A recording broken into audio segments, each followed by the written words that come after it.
In this video, I'm gonna teach you how to use Apple Pay in-store with Cash App. It's a very quick and easy process, so make sure to follow along.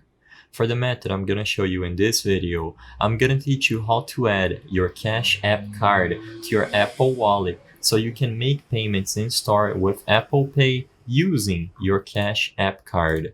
What you have to do is open up the latest version of Cash App on your iPhone and navigate to the card tab as you can see on screen.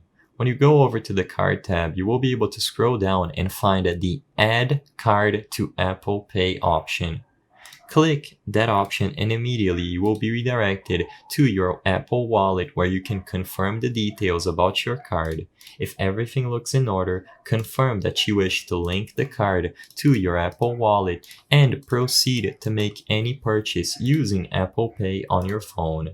As long as you have the payment option enabled and enough funds on your Cash card, your next payment using Apple Pay will be made using the Cash App card that you linked.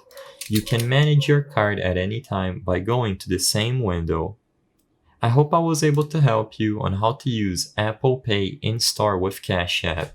If this video helped you, please be sure to leave a like and subscribe for more quick and easy tips. Thank you for watching.